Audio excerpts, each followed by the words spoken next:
Hello and welcome into your Bruins fan review for the first week of January. In this video, I'm going to be talking about the first three games of the 2019 calendar year. Now, these are games 41, 42, and 43 against the Flames, Sabres, and Wild. Now, the format of this one, as you can see, I'm not in my usual area. Since there's a lot to cover here and a lot I want to talk about, I decided to sit down in the office and kind of do this kind of like a podcast. This is going to be a 20-minute video, around there, I'd say. If it goes beyond that, sorry for asking for a lot of time, but I just want to talk about everything I want to talk about regarding this team. Now, before I jump into the games and talking about the games specifically, it comes to my attention that the Bruins are probably the healthiest they've been all season. Now, there's only one player right now who is injured, and that is Charlie McAvoy, who is scheduled to come back probably any game now. It could be the next game, which is against Washington on Thursday, or it could be the game after that or the game after that. It's very soon. And that brings you to a dilemma you have not had this year, for the fact that you've been so injured that you've never had to make a decision like this besides maybe opening night. And that is, who sits when you're fully healthy on the defensive side of the ice? Because all your defensemen, for the most part, have played very good. The Bruins are one of the best teams with defense this year in the NHL. They are, I believe, they're top three right now in goals against. I believe the Predators are usually right above them. We may have passed them. I'm actually pulling up NHL.com to look at this real quick because, the Predators are in first right now at 2.46 goals against per game, which is the lowest in the league. 2.45, my bad. The highest, for example, is the Senators with a staggering 4.00. The Bruins are second, so the Bruins allow the second least goals per game at 2.56, followed by the Knights, Islanders, and Stars, surprisingly, actually. So the Bruins are the second best defensive team in hockey when you look at that from that perspective, which honestly helps their goaltenders a lot. But I think it comes down to three defensemen who you can eye to sit. You can't sit Chara, too good defensively. Carlo's been a stud this year. McAvoy is the best two-way player on the defensive core. Krug is almost a point per game at defense, so you can't take him out.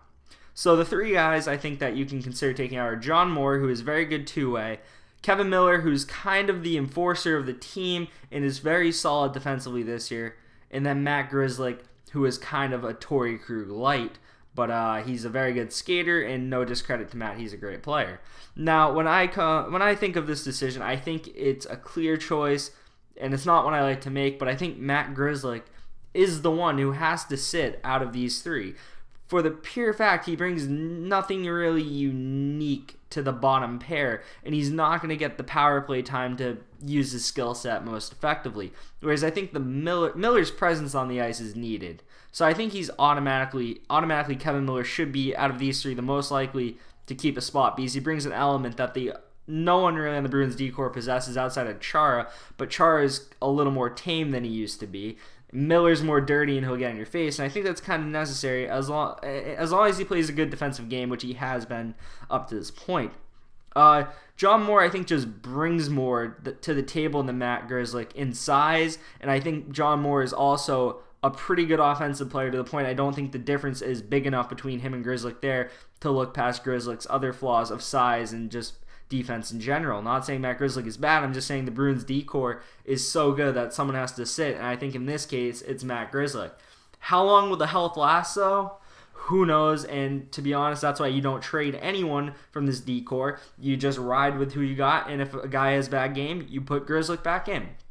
Now, I just wanted to get my 2 cents out on that topic right at the beginning, and the next topic I'd like to talk about quickly, because I've gone over it a few times, is the Bruins' needs. Now that the Bruins are fully healthy, both goaltenders are pulling their weight, and the offense is, the fourth line's very good, and the first line's very good for their roles. The first line is dynamic, one of the best first lines in the league. You already know that. Bergeron, Marchand, Pastrnak. I've said in the past I want them separated, but I think the better solution is to find better depth through trade. Now, I really think the Bruins need a second-line winger, which you guys have heard me make videos talk about since last year when we acquired Rick Nash, which was kind of plugging some duct tape over a huge leak in a boat on the second line, in my opinion. I didn't think it was a good enough trade at the time. I was optimistic because, you gotta be. But I really felt like it was kind of not a big enough pull, And we gave out some assets, which I didn't mind. It shows that Don Sweeney's willing to deal to make the team better. That Rick Nash trade did make the team better, even though not as much as I would have wanted to. So this year I'm hoping Don Sweeney goes bigger and gets someone like a Mark Stone, a Tarasenko. I know pie in the sky, but you got to think big sometimes. I think with Char's career coming closer to an end, you got to try to win now more than store assets for later. Bergeron, Marchand, and Krejci are all north of 30. They're not getting any younger. I think the time to win is now. I've said this. And the other need, I think, is still a need. I don't think the Bruins have a serviceable third-line center. Now, where do you go for a third-line center? There are many options and many avenues you could go trading throughout the league. I've heard Braden Shen's name brought up recently. I'm not sure if there's any weight whatsoever to those rumors, but, they're rumors, so why not think about it a little? And I think that would be a decent fit if you could pull them in. What assets would you need to give up? I don't know, but you need to get one of the two at least, if not both, and sooner rather than later, so they can gel into the team. And you don't want something like what happened to Rick Nash last year, where he traded for him and then he got injured and he missed 10, 15 games, maybe more, to be honest. It felt like it was a lot, and he never really gelled with the team. He could have been a lot more effective in the playoffs if he didn't get injured. So I wouldn't want to risk that. I wouldn't want to put all my marbles in one basket at the trade deadline and wait and have an injury happen, or just not have them gel in time for the playoffs where it matters. Now the next and final, there's two more topics actually I want to talk about before I get into the games. Now the topic I'd like to talk about is Tuukka Rask separating himself from Yaroslav Halak in the goaltender position on the Bruins. And I'm not sure yet. I think it's early. I think it's too early to say because Halak hasn't been good his last two games. I wouldn't say he's been bad. I just wouldn't say he's been good. He's been subpar compared to what he's been this year. He still sports that 926 save percentage, which is fantastic. I really think he's been a great acquisition for the Bruins team, and thank God Don Sweeney did this. These if Tuukka struggles, you can go right to Halak, and you can bank on him to give you some good games. In the last two games, however, he's let up 4 goals apiece, which isn't that great. Under a 900 save percentage in both of those games. Meanwhile, Tuukka, on the other hand, is starting to put together some really good starts. In his last 4 starts, he's let up 5 goals. Shutout the other day against Minnesota, 1 goal against Buffalo, and then January 1st in the Winter Classic, 2 goals against, and he had some big saves in that game. The Buffalo and Wild game, not as many big saves, especially the Wild game, but you're seeing some good starts put together by Tuukka Rask back to back, which you really like to see, and I think he's your ace, and that's a baseball term. But I think he's your guy if you had to choose one at the moment. I think it's really encouraging to see himself separate himself. Not that I'm saying I want to see Halak play bad. I just want to see Tuukka play better than Halak because he should. He gets paid like he should, so he should. And I'm glad to see Tuukka's doing good. I hope Halak doesn't have any more bad starts. I just hope Tuukka continues to have great starts like he's had in the last few recent games. Comment down below what you think on that. Now, the last topic I'd like to say, which I'm going to also go briefly on, is should Ryan Donato be in the AHL? Now, I ask this not to slander Ryan Donato, but I really feel like for the development of Ryan Donato, it is better for him to be in the AHL. This is a very young kid who played 12 games last year in the NHL after coming off of one of his best seasons in college. He was a Hobey Baker finalist, I'm pretty sure, which is the Heisman of hockey. He's 22 years old. He doesn't turn 23 until April, so about the time the playoff rolls around. And in the last 11 games, he only has 3 points. 2 goals and an assist. The 2 goals come in the same game, which was a great game he had actually against Carolina, where he was honestly the best player on the ice that night. But as a young player, you're going to be inconsistent. That's the best you might have seen of Ryan Donato. And one thing to note here that I'm actually looking at on the stat sheet, even though he had 2 goals, he was still a -2. He is not a good two-way player yet, and he needs to work on that. His assist in the last 11 games, because I said he has 3 points, one of them is an assist, is against Calgary. Just a secondary assist. He didn't really do much on the play to earn it, but he made a pass to the point, shot went on net, and it got tipped in.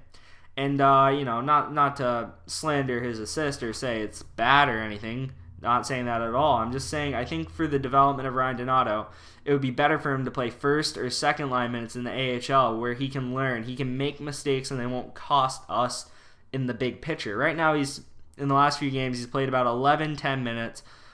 He doesn't get a lot of ice time. He got a lot of ice time in the game against Carolina because he was playing good. He got 15 minutes and 16 seconds, but in the last few games, he's really struggled to get over 11 minutes, which I feel like for the development of a young player, they need to play. So I think Ryan Donato getting sent to the AHL should happen when the Bruins hopefully make that trade I was talking about. I feel like it'd be great for him and the team's future because if Ryan Donato develops well in the AHL, he'll be a better NHL player. With that being said, I'm now going to move on to talking about the games. Now there's 3 games to cover, and it goes from really exciting with the Flames to pretty good game against Buffalo, 2-1, still entertaining him. It was a good game in my opinion. And then very boring against the Wild. Now, hockey games are hard to be boring, but the Wild just didn't have their legs. I'll get to it. So, let me go right here. I'm going to pull up the site because I usually don't have the laptop here, so now I can go over I can look at the game log, all that, as I do it, along with my notes, so I can support my claims if need be. So, in this game, you had Mike Smith versus Yaroslav Halak. This game was basically a shootout. Basically, it was a high-scoring affair. The defense was kind of crap from both teams, to be honest, and Mike Smith had a pretty bad game. I'll say that right off the bat. I thought Mike Smith allowed more goals than if Mike Smith was on point. I don't think he would have let up these goals. Is what I'm trying to say. So 6 minutes into the first period, Elias Lindholm high sticks Brad Marchand in the face. He would get a double minor on this. I'm not sure if there was a lot of blood, or there must have been blood if they gave him a double, or it was just really bad, so they gave him a double. And Donato on the power play tries putting it out in front. I was not sure what his motive was. It was a turnover to the Flames for a 2-on-2 with a Bruin back checking. Krejci keeps Janikowski to the outside, takes a shot and goes hard to the crease, Janikowski that is. 3 Bruins near the rebound off the Janikowski shot. There's 4 Bruins in the zone with 2 Flames. So you got a 4-to-2 ratio here. And Frolik gets the rebound before anyone else off of the shot from Jankowski. And he just puts it in the net past Halak. And this is terrible effort on defense. Pasternak and Krug were just looking around. It was pretty awful and unacceptable. And the reaction time of Pasternak in front of the net to identify that the puck was in front of him was so bad because it was in front of him. He didn't knock it out. Frolik just, he reacted faster, and that's what it was. But it was a lack of effort from the Bruins on the penalty kill. And they're very offensive-minded people, so, and Krug and Pasternak just were oblivious there. And good on Frolik to get the rebound. Good on Jankowski to put a puck on net. But that puck has no business being rebounded by a Flame, in my opinion. When you have that many Bruins in the zone, there should be a Bruin to that puck first, 9 out of 10 times. I guess this was a 1 out of 10. So the Flames take a 1-0 lead. Plus, it was a shorthanded goal for the Flames because, as I mentioned, Brad Marchand got high sticked by Elias Lindholm. So Lindholm was in the box.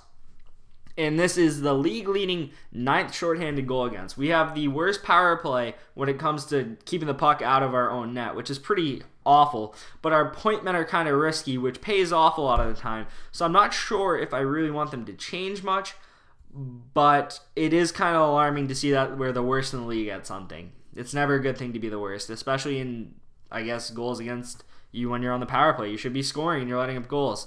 But the Bruins are still on that double minor power play after the goal. Moore gets the puck at the dot of the circle in the Flame zone. Moore puts it on net and beats Smith, who was too deep in his net. And this is one of the goals I was talking about. Mike Smith just wasn't in position. He was really far back in his net, and this is why Moore was able to go posting in, whereas Mike Smith, if he played more aggressively towards Moore, he would have probably got something on it and stopped the puck instead of it going by him. So it was a 1-1 tie game. I do not have what time that is in my notes. That's pretty bad of me, actually. That was 9:02 into the first, so it was right after the Michael Frolik goal. I should have known that since I had the power play in my notes. My bad. But 5 minutes left in the first period. Miller gets the puck at the neutral zone, tries to dump it in, but hits Pasta while coming out of the Flame zone. Puck falls to Hannafin. Heads up, really heads up pass here by Hannafin. Beats the defenseman right through the middle of the Gaudreau. Gaudreau splits the D for a breakaway. Gaudreau Grizzly closing the gap, takes a low shot, saved by Halak. Gaudreau gets the rebound, but wow, I'm really bad at reading. Gaudreau gets the rebound, bats it on the net again. Halak stops it under his skate. Lindholm sees the puck and whacks the puck out from under Halak's skate into the net. 2-2 tie game. Bruce Cassidy would challenge this, and I notice my notes are out of order here, which is pretty bad as well. I do not have the Jake DeBrusk goal, which this was also the goal I was talking about for Donato, so I don't know why that isn't in my notes. I transferred them from my laptop, so that's kind of annoying actually. Why is it like that?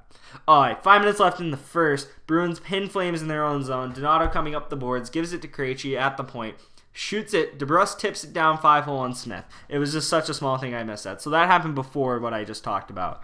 I don't know why my notes did that. I'm sorry. I'm really sorry about that. But so you basically have a DeBrusk tip, and DeBrusk has filthy hands, and this was 5 minutes left in the first to put the Bruins up 2-1. DeBrusk, filthy hands. He does this all the time.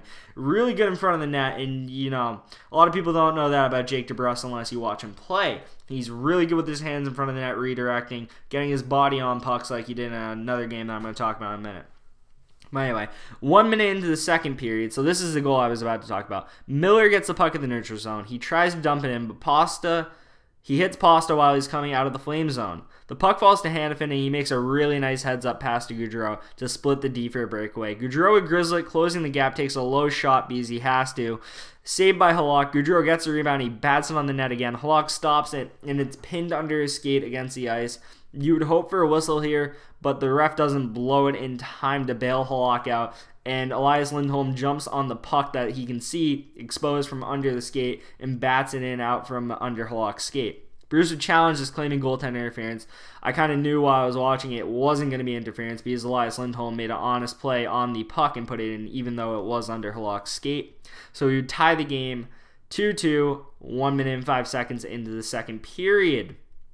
Now the Bruins would respond just 40 seconds later, less than 40 seconds actually.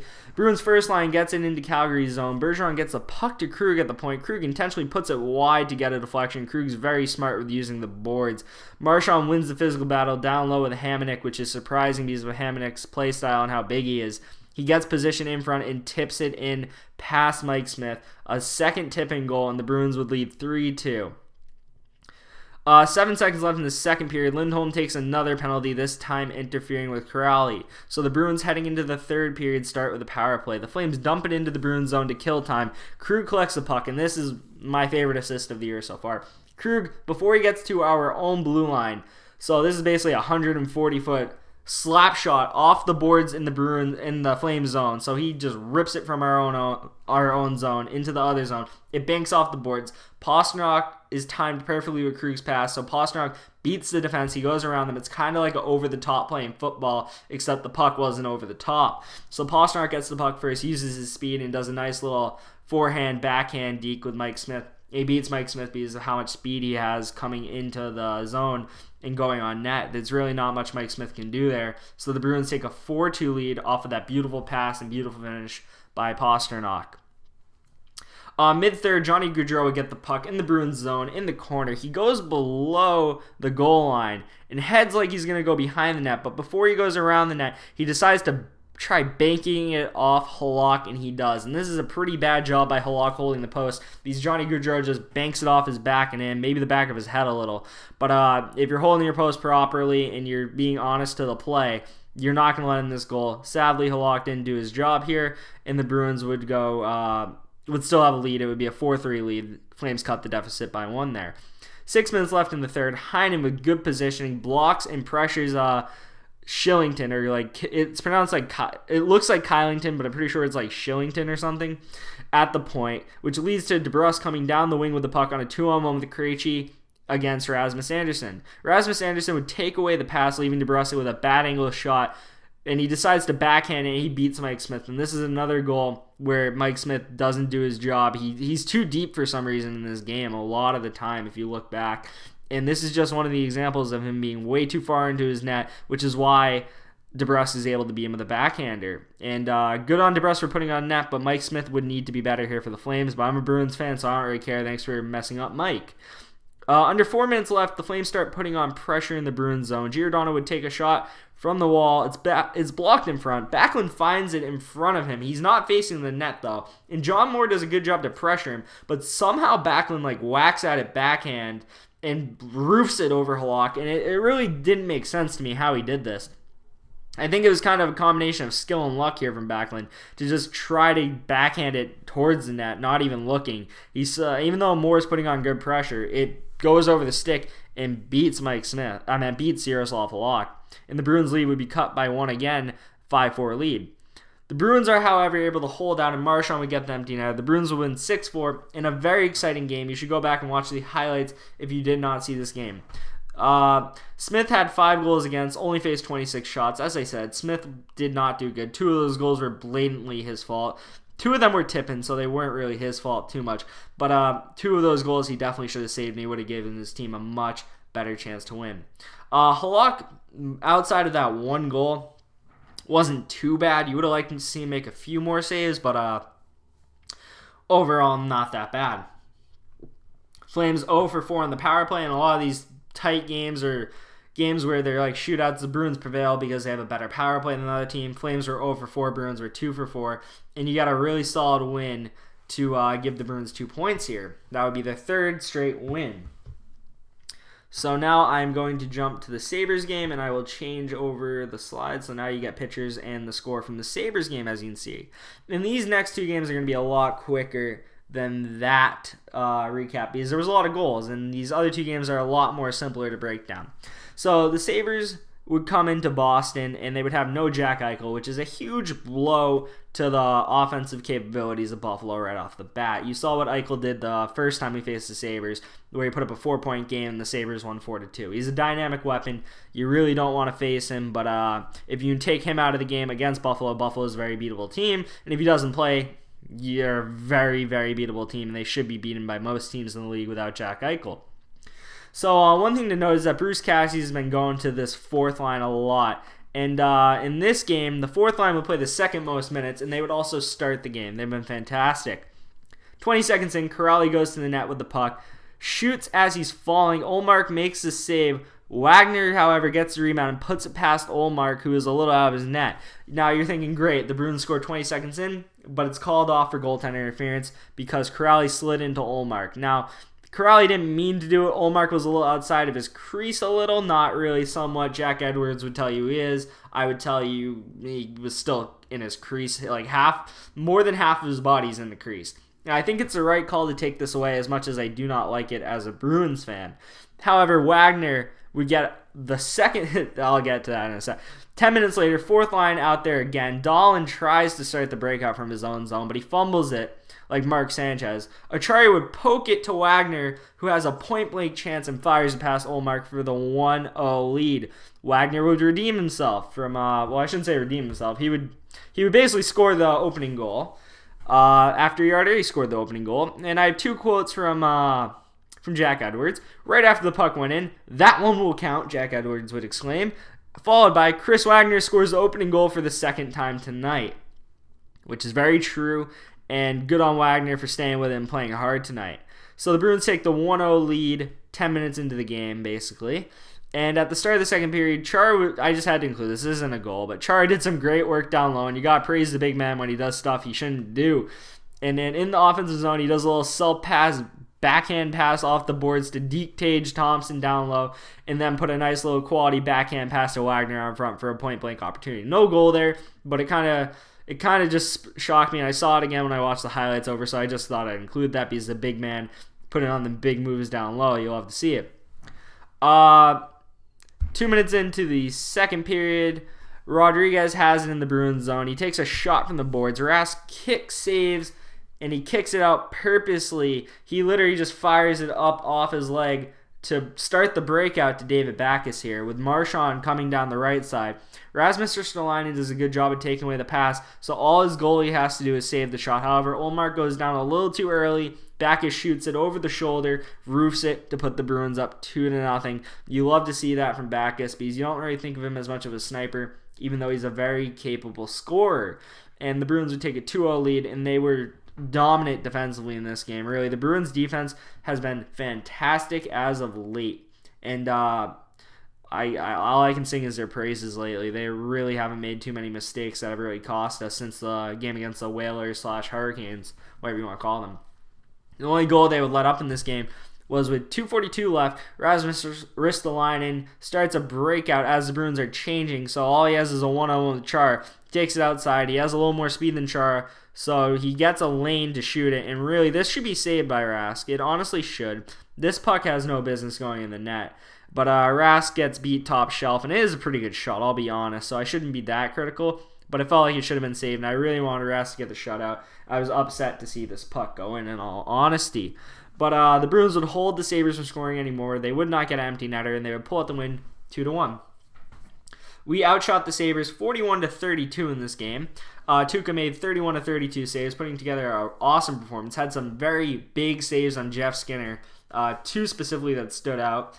Ullmark had 39-41 saves. He saved 39-41 shots, He played very good. He let in that goal to Backus, which, goalies, you go down and take out the percentages, but he could have had that one. He definitely could have had that one.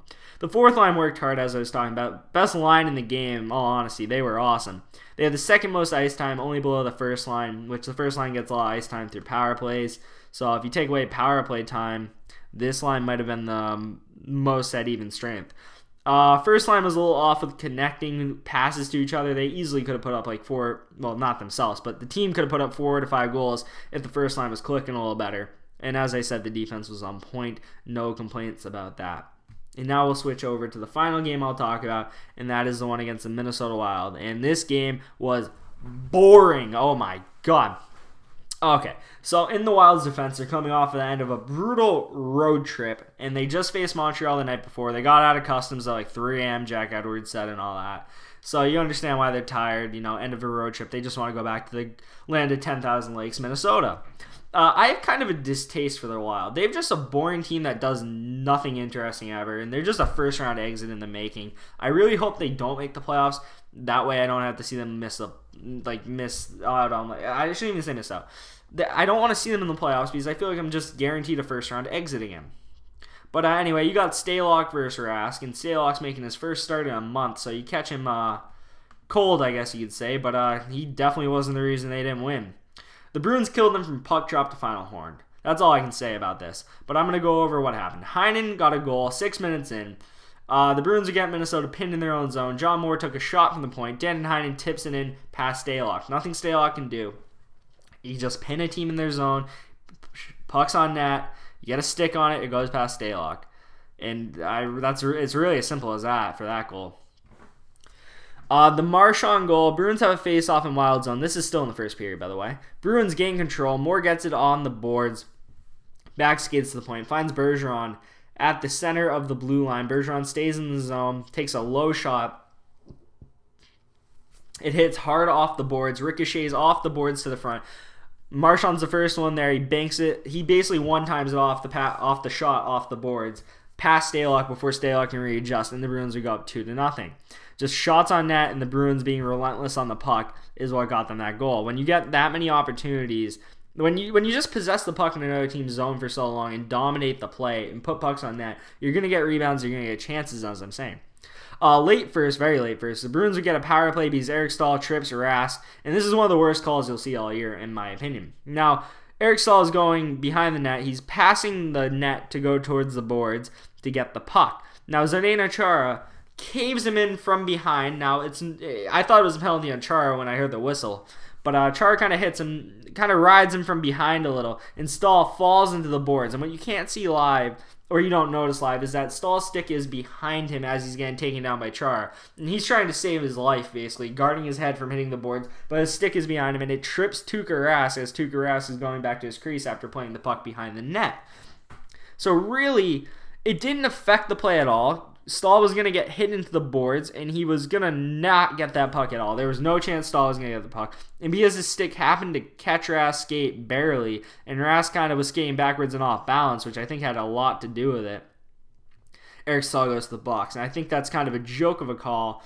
And if that was ever called against my team in the playoffs, I'd be heated. I'd be yelling at this camera and microphone.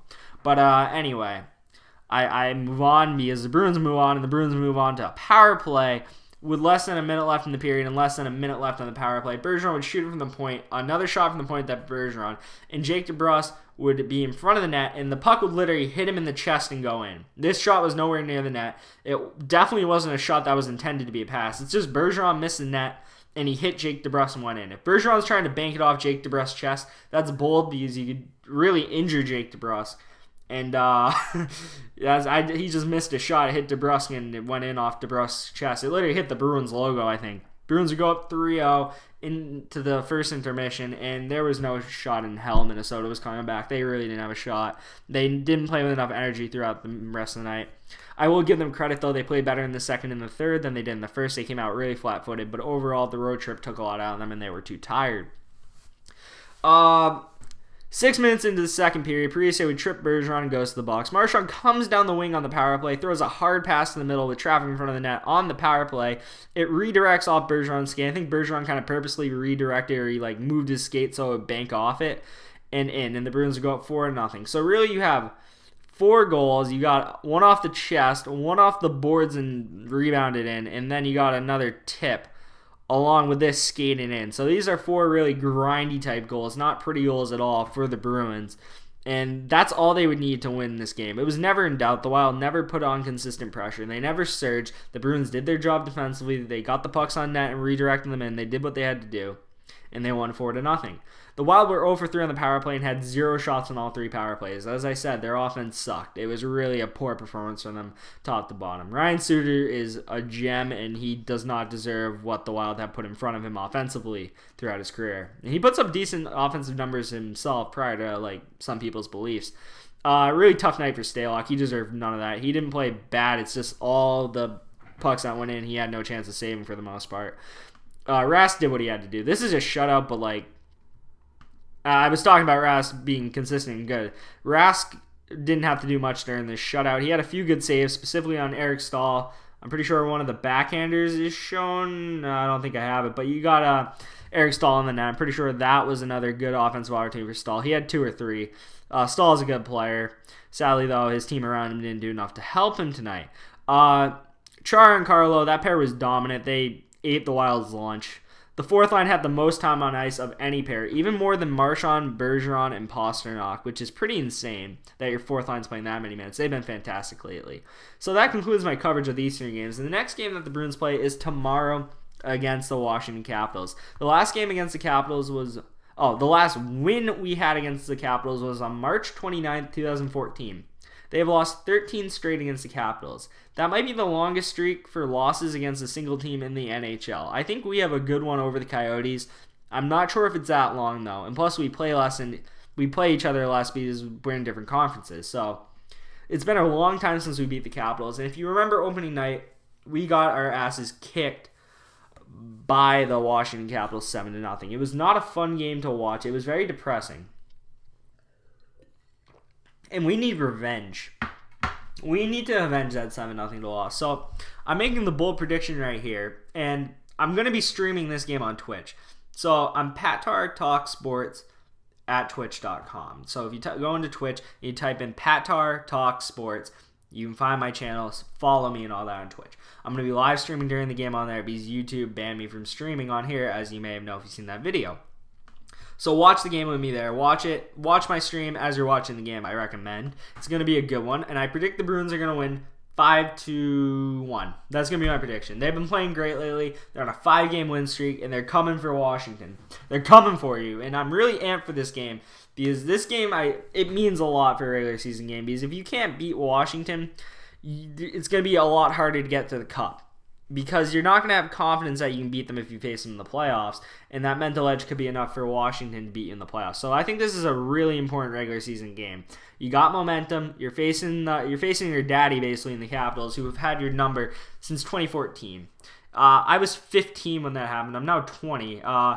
Basically, I think we beat the Capitals once in my high school career. My high school tenure. From the time I was in high school, we beat them once, which is wild. We haven't beat them since I've gone to college. Wild. And I'm not talking about the Wild. I'm just saying that is a wild fact. And we need to beat the Washington Capitals. We need this win. It's a big one. I really want to see us beat them, and it means a lot. And I need Joseph to cry.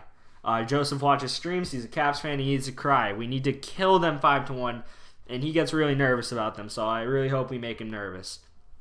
that's all I have for you in this video. If you liked the video, hit the thumbs up on the like button. If you want to talk about any of the things I talked about, leave a comment. I'll respond to them all. I'll leave a link to my Twitch channel. And please hit the subscribe button if you like my coverage. Sorry about me being a little sloppy in the beginning. I'm not used to being able to read like this. I usually look down, but I was straight up reading at some of these points. I'm not used to doing that. Thank you for coming to this point in the video. I hope you enjoyed the podcast week in review thing. And I'll see you next time. Hopefully you join my Twitch stream. Peace.